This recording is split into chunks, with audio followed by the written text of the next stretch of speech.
श्री स्वामी समर्थ. श्री स्वामी समर्थ. हे माझ्या प्रिय भक्तांनो, मृत्यू एक असा शब्द आहे ज्याचं नाव उच्चारल्यावर मन धास्तावतं, पण तरीही मृत्यू हा आयुष्याचा एक अविभाज्य भाग आहे. आपल्या सर्वांच्याच मनात मृत्यूबद्दल एक भीती असते. आपलं काय होईल, आपल्या मागे आपले लोक कसे राहतील आणि मृत्यूनंतर काय, असे अनेक प्रश्न डोक्यात घोळत राहतात. पण स्वामी समर्थ म्हणतात, मृत्यू म्हणजे शेवट नाही, तो एक संक्रमण आहे. स्वामी म्हणतात, जन्म आणि मृत्यू हे शरीराचे आहेत, आत्म्याचे नाहीत.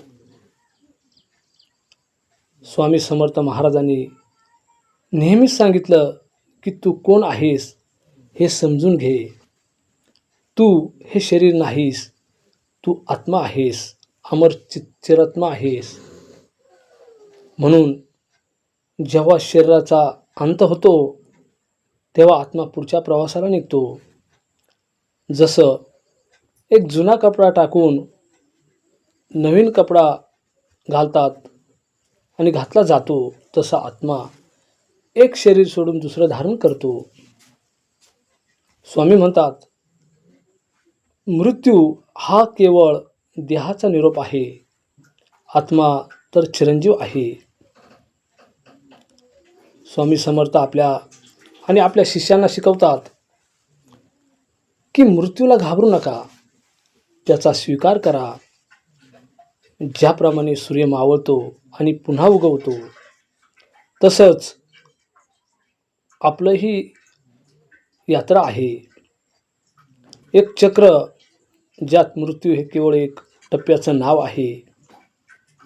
स्वामींच्या शब्दात, जीव सदा अजर अमर आहे. देह जरी नाशवंत असला ना, तरी आत्मा नित्य आहे.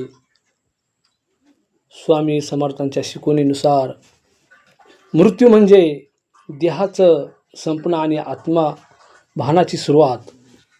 ते सांगतात, मृत्यूची भीती ठेवू नकोस, परमेश्वरावर पूर्ण श्रद्धा ठेव. जो आला आहे त्याला जायचं आहे, पण आत्मा कायम राहतो. म्हणून त्यांनी आपल्या भक्तांना नेहमीच मृत्यूच्या क्षणीही शांत राहायला सांगितलं, कारण त्यांचं जीवन फक्त एक टप्प संपवलं जात नाही. आज आपण मृत्यूला एका भीतीदायक घटना मानतो, पण स्वामी आपल्या शिष्यांना शिकवतात की मृत्यू म्हणजे आत्म्याच्या यात्रेतील एक टप्पा आहे, नव्या सुरुवातीची नांदी आहे.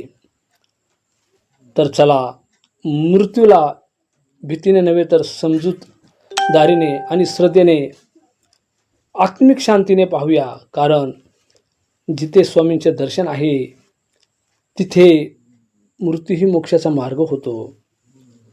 म्हणून स्वामी आपल्या भक्तांना नेहमीच सांगतात, हे माझ्या प्रिय भक्ता, घाबरू नकोस, भिवू नकोस, मी तुझ्या नेहमी पाठीशी आहे. जय जय श्री स्वामी समर्थ.